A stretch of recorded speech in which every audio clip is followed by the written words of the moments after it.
our next speaker has a very diverse background.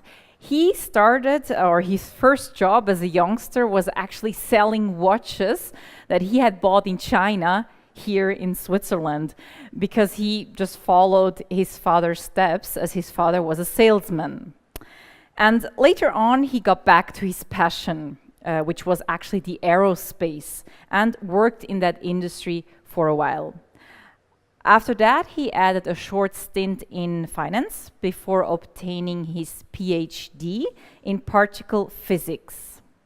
Mark Heinz was in research for 5 years and transitioned to teaching physics and maths 8 years ago. And he will tell us what he thinks is how we should teach. Ladies and gentlemen, Mark Heinz. Thank you. Hi, I'm Mark. I'm a father of 3 daughters. 2 of them are teenagers. At the dinner table, the talk often turns to careers, school. What is an ideal teacher? I think this quote that you have right here is a pretty good description of what I think is an ideal teacher. When I was a teenager, I didn't know what I was going to be. I had many passions. I loved aviation. I also loved business. I loved astronomy. And my parents bought me a telescope when I was 11, and looking up at the stars with the telescope, that really opened up my heart. So in the end, I stuck with that, and I studied physics and astronomy. And that went fine so far.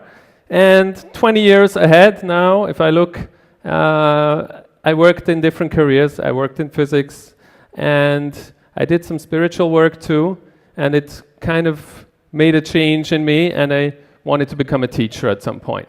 So I've been a teacher for 8 years, and I want to give you a few insights of what I've learned in this career.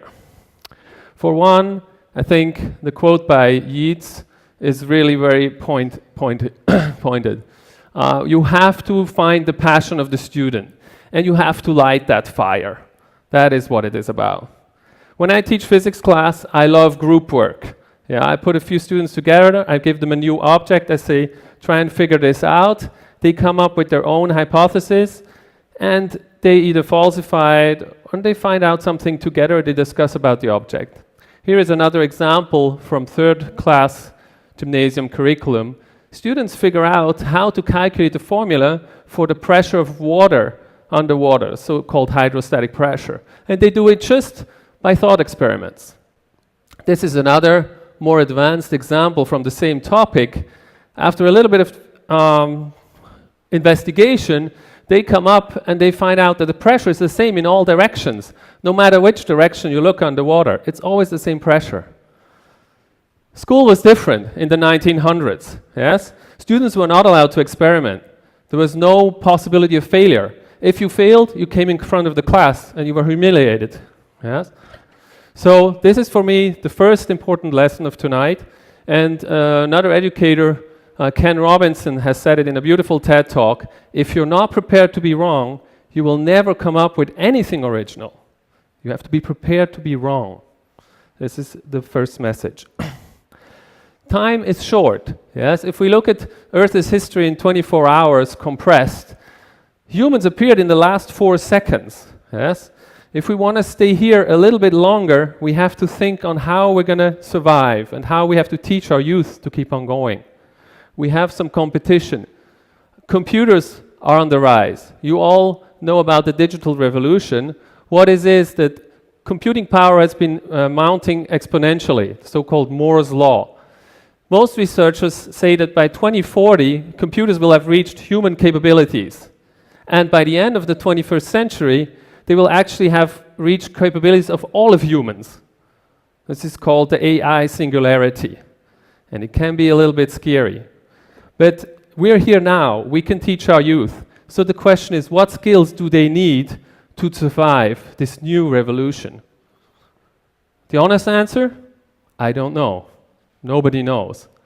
There's been a lot of studies in this area. For example, this one here. It shows that social and emotional skills will increase, the need for those will increase by 24%. That's big. And of course, technological skills will increase.